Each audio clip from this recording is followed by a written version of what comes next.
Hello, everyone. Welcome to the podcast. Today, I'm super excited to have Paul Thornton with me today.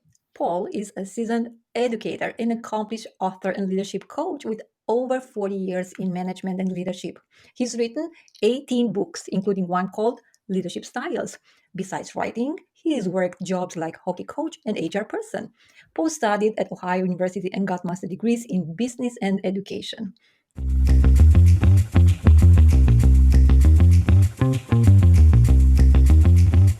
Paul, welcome to my podcast. Thank you, Felicia, for having me. I appreciate it. Of course.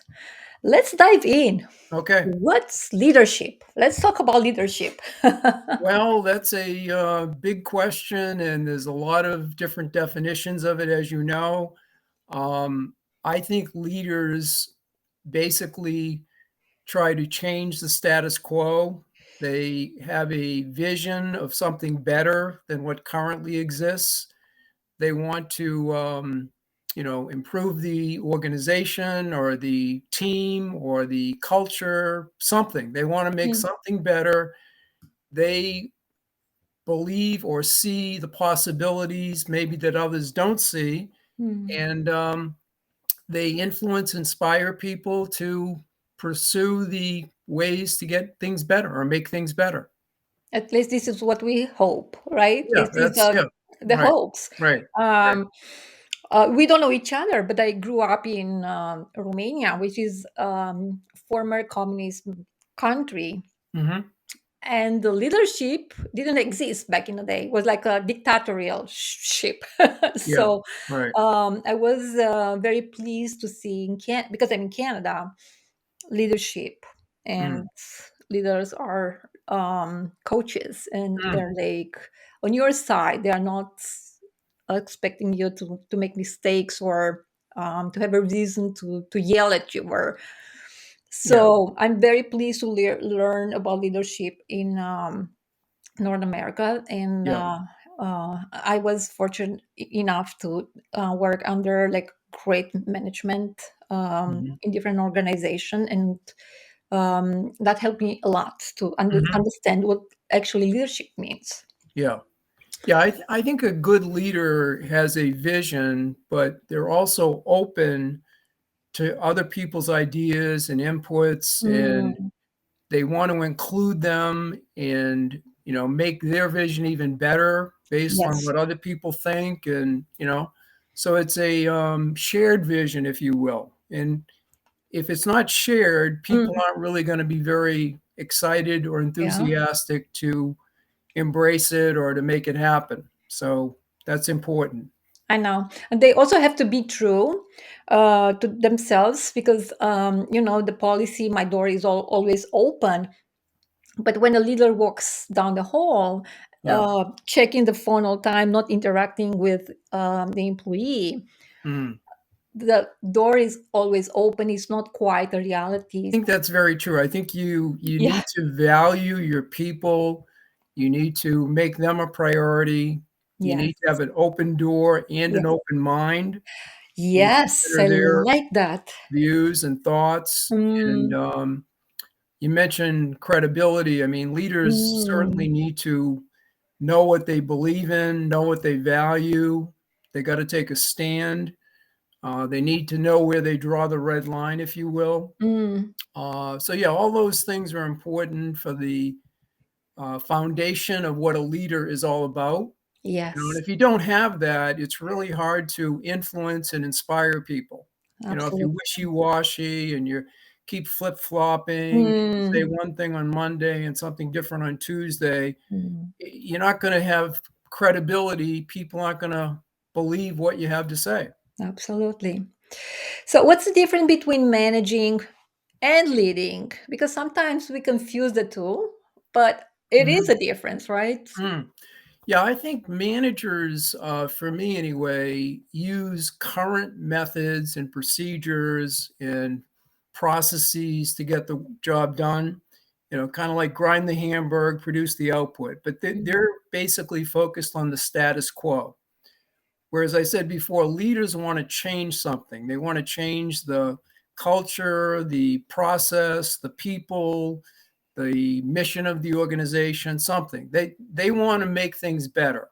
Now, Yes. I think we need both. We need stability because Sure. managers represent stability. Leaders, on the other hand, represent change. So you got to have the right balance, I think, between those two.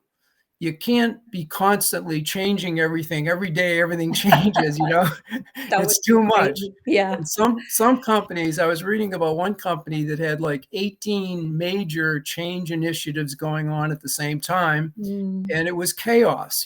People were frustrated and they were confused and they didn't know what was a priority. mm, So stability is important. I think managers are very important people. They get things done. The status quo, it needs to be in place. We have to, mm. on the other hand, have leaders that want to improve things, but do it in a systematic, logical way. So Absolutely. we need both and the right Mm, balance, I guess. mm. You Yeah. know? I like the word balance Yeah. because it's important. Yeah. You wrote a book about leadership styles. Yeah.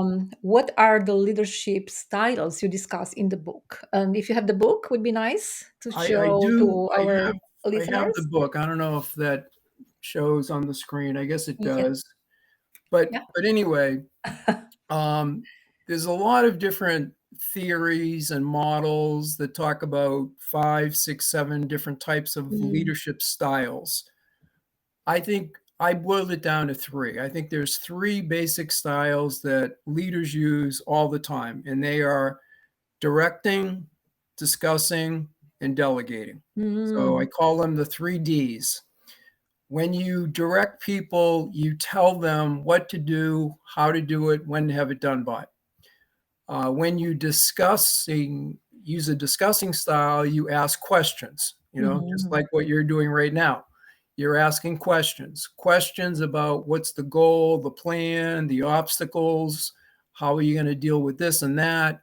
You engage people through your questions. mm, And then third, delegating, you empower the person, you give them power and responsibility and let them get it done. Let them figure out how to get it done.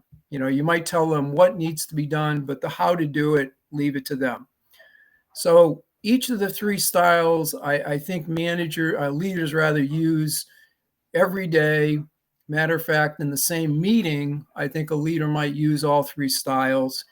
And I think parents, teachers, coaches, many people use these things day in and day out. And like a lot of things in life, they sound pretty simple and basic, but mm. doing it well and knowing when to use each style and not overdoing some of it is the challenge I think we face. We have to adapt really Yeah, because look at the technology. Technology is crazy these days. If you yeah. have to keep up with everything, it's new. I like Felicia, the word you used, adapt, and I think that's so Yeah. important. Oh yes. Um, you can't, you got to diagnose the Mm, situation and you got to know your people. You got to know the tasks and problems and challenges they face. And basically, you're using a leadership style that's going to help them. mm, Sometimes people need to discuss what they're thinking and what they see and what the obstacles are. They yeah. need to talk it out, so to speak. Absolutely. Other Yeah. times, they've done the task 28 times. They don't need you, the leader, telling them one more Mm, time what to do. They mm, know what to do. You just yeah. need to empower them and let them go. Yeah. So yeah, you got to adjust and adapt. And Yes. I've used the analogy, it's like raising children, I'm early in the life. same. I Yeah, am the same. early in life, we use a directing style, right? We tell the child, you Yes. got to wear this, you got to go to bed now, you got Yeah. to do this and that. Very directing, telling them what to do, how to do Mhm. it, demonstrating. As Absolutely. they get a little bit older, we discuss things more. What do Mm, you think? What about yes. this? What are your values? What's important? What are your goals? And then when they get even a little bit older, you delegate more. You want Absolutely. them to Yeah. run their own life and make decisions and, solve their problems and don't come running to you every 5 minutes with, Mommy, what should I do? Yeah. So Yeah. adapt is a key word. It is. Yeah. And like a parent or a leader, we have to be the model. We have Mhm. to show them, not just to tell them. I Yeah, see so many parents or leaders just telling people what to do, but yeah, they're not doing it. And right. it's confusing. It's Yeah, why I should do it if you're not doing it. So you yeah. have to be, and I'm a parent, I have two like adult Mhm. Yep, children. yep. But that was our philosophy, my husband and I, to show Mhm. our kids what we Yep, expected from them. We yep. can't do something else to say, oh no, it's just you have to do it, not Mm, the parents. They're like adults. It's wrong. It's mm. wrong. And Yep. with the delegating, I learned because I have a team, and I didn't put so much I don't know, I didn't take it seriously. But when Mhm. you don't, you actually, it's a skill you have to develop it, to delegate.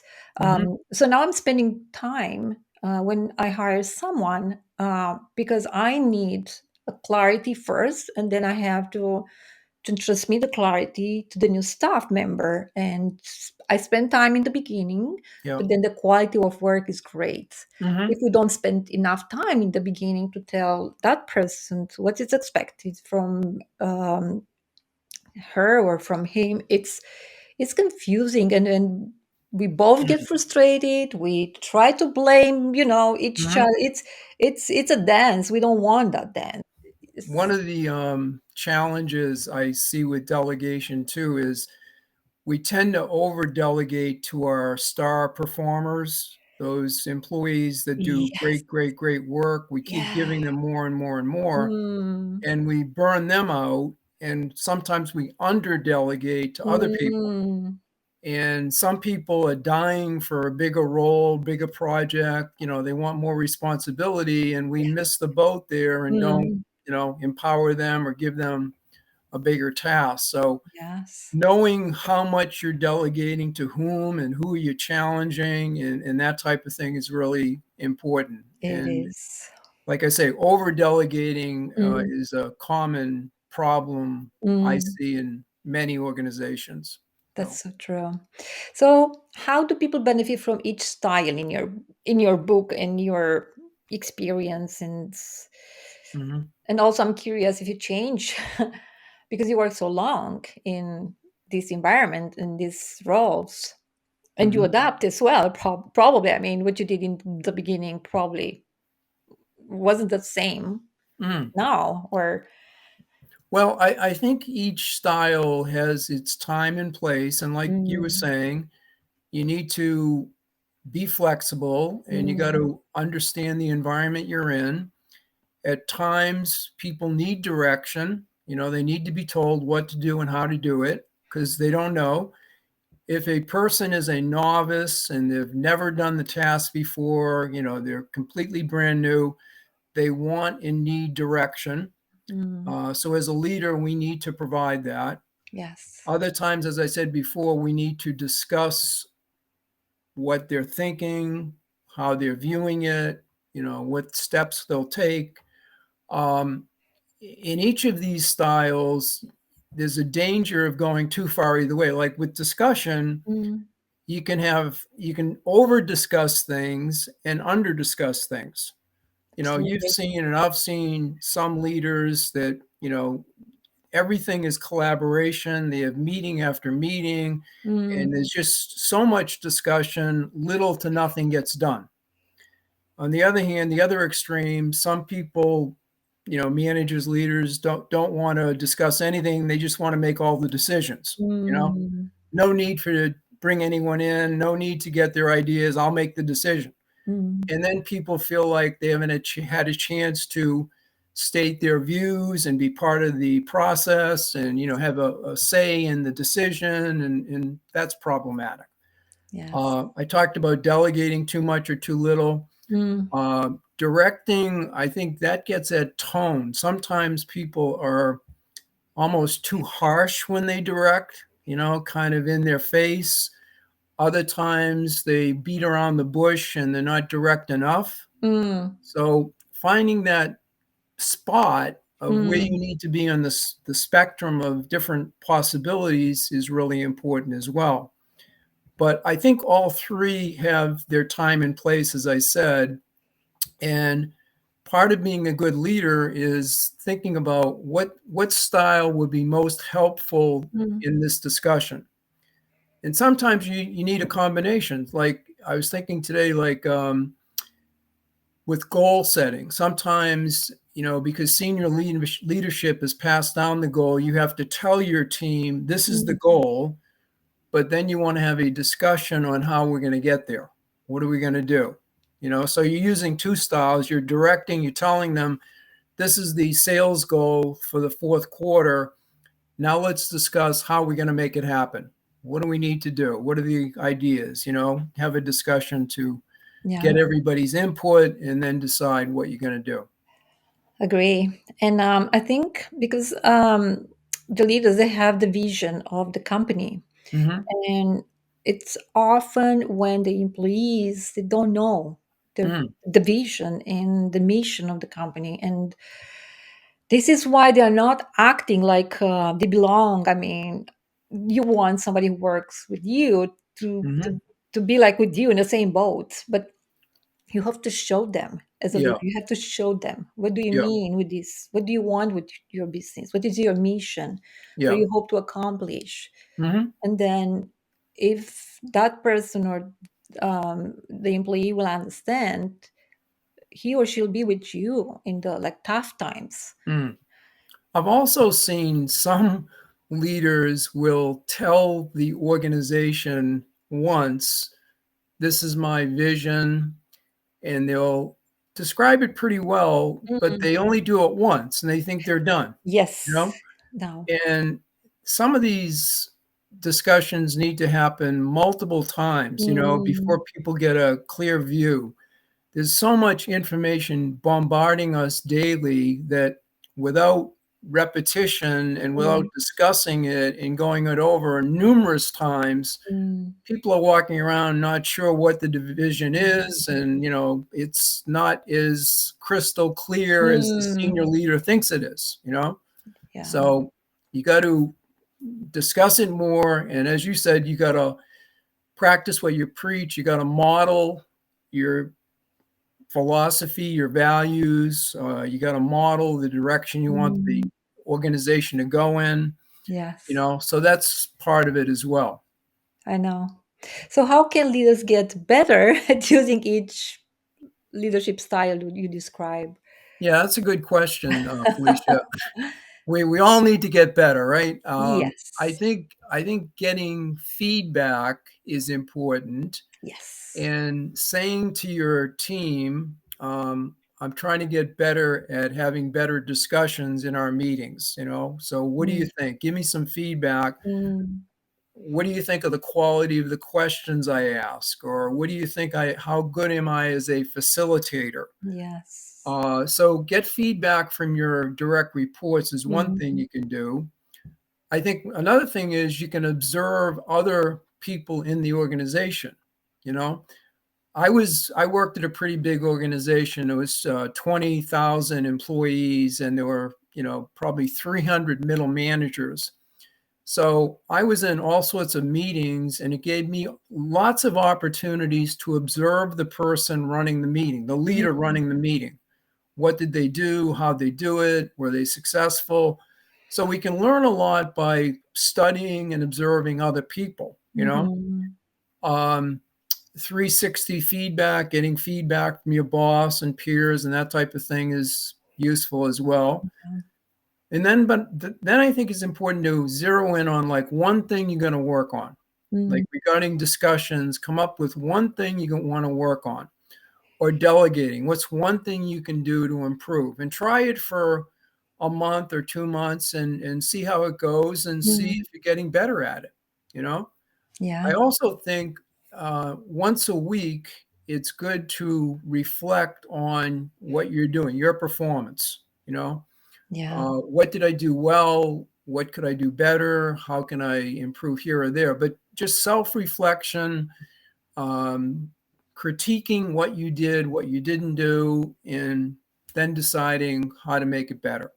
Yeah. I know I was a college teacher for a number of years, and after many classes, I would go back to my office and I would think about, what worked in this class, what didn't, what could I have done better. Mm. So that's all part of the growth process. And as I say, we all need to keep growing and improving Mm. no matter what we're doing. And leading others is no different than, being a professional baseball player that wants to get better at their game, I know. you know? And communication is like a dance. If you listen to the music, you know the rhythm. It's the same with communication. If you listen more, then you know Hmm. what to do. If, Hmm. if we don't listen, we Yeah, don't know what to do. We don't know how to act. We don't have enough information. So I right. think listening is a great skill. I went on a job interview one time, and the person interviewing me probably talked 95% of the time, telling me all the great things he had done and all the breakthrough ideas he had, and went on and on and on. And I tried to make my case for my skills and talents, but he didn't want to listen. He just wanted to tell Mm, me how great he was. And I was thinking as I walked out, he really learned little to nothing about me. And I learned quite a bit about him, but that was not the purpose of the interview. I know. So, yeah, you're right. Listening is so important, Important. so Yeah, critical.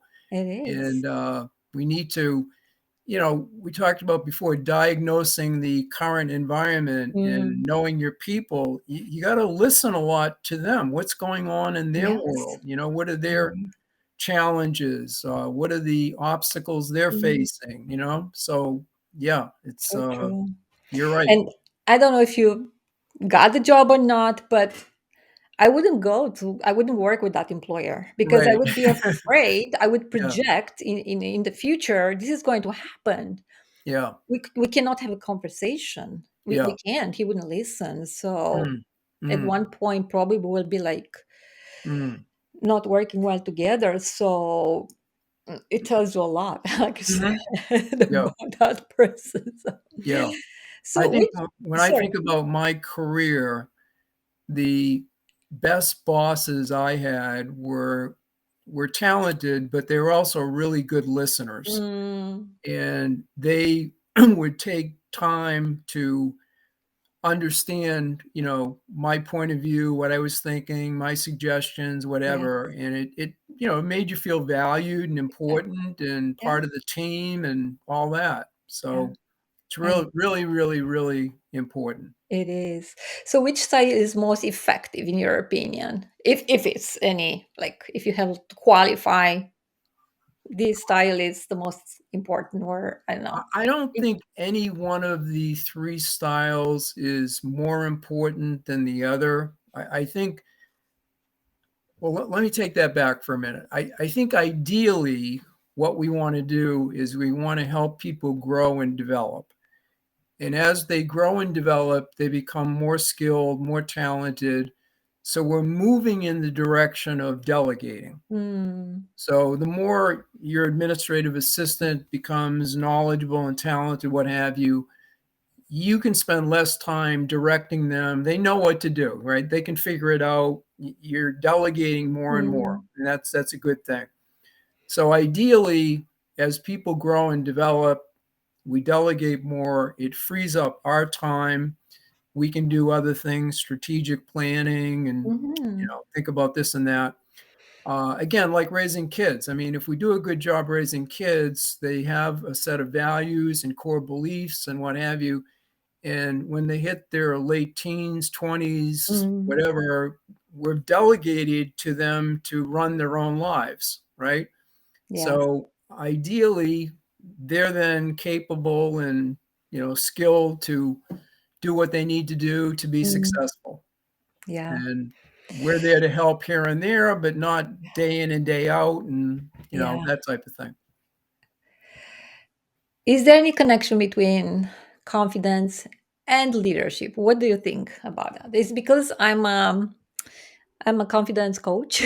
I always Mhm. want to have one question about confidence and the connection between Mm. what you're doing and what I'm doing.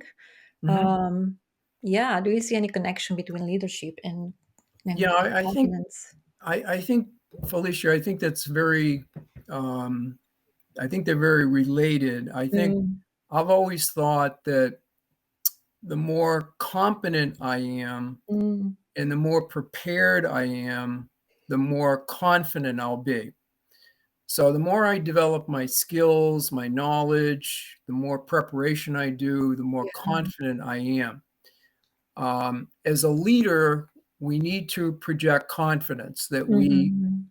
are prepared, we've thought about our values, our core beliefs. We know what we believe in, we know what we stand for, and that then will come across when we work and lead teams and that type Mm. of thing.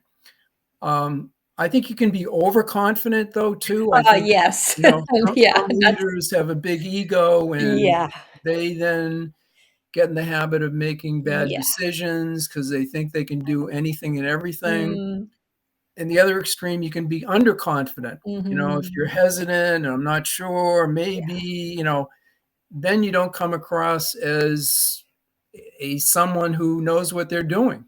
yeah. You lose credibility. So I think the right amount of confidence is really important Mhm. for leaders. And I think it's something, you need to always work on and find that Yeah. sweet spot, if you will, Mm. and project the appropriate level of confidence. Yeah, I think the more we do something, I Yeah, mean, you're doing podcasts. The practicing. first one you did, you probably weren't totally confident because it was something brand new. I was shaking. Yeah, I mean, that's I was understood, shaking. right? And it was in Uh, my language because I learned English when I was 40 yeah, years old. I was an adult already. It was so difficult. yeah, So I wouldn't socialize at work yeah. because I was so afraid to Mm, talk. mm, And I had to do something. mhm, And I'm reading a lot. I read every day, mhm, every day, and I read. I have a quota. I have like 2 books per month, and I see improvements. mhm, mhm. I need I need Yeah, to improve more, but yeah, I see improvement comparing with last year, 2 years ago, 3 years ago, yeah. and this is what I want to see. I'm not looking for perfection. I'm looking for progress Right, and to grow. right, You also wrote a book called The Leadership Process. right. Is leadership really a process? What are the steps involved? In few Mm, words, if you can give us a that's a good picture. question. I I think I think you can think about it as a process, and Mm, I think I'll go through it really quickly, but I think there's 4 steps involved. mhm. The first thing is diagnosing the current environment. You Yeah. gotta figure out what's currently going on, what's Mm, working, what's not working, yeah. what are people thinking and feeling. It helps to get multiple points of view, what do customers think, what do suppliers think, so you got to put all those pieces together to kind of get a handle of where are we now, what's happening now. That's step number one. Step two, what are the opportunities? What can we do to improve? Can Mm, we improve the structure of the systems or automate more things or replace some of the people or who knows what mm, can we do. So you got to identify the opportunities for improvement. Now oftentimes leaders will come up with 8, 10, 12 opportunities. You can't do all those. You got to prioritize, right? yes. The one or two things that are going to give you the biggest bang for your buck. Mhm. The third step the leader has to do is they got to present their idea to the right people.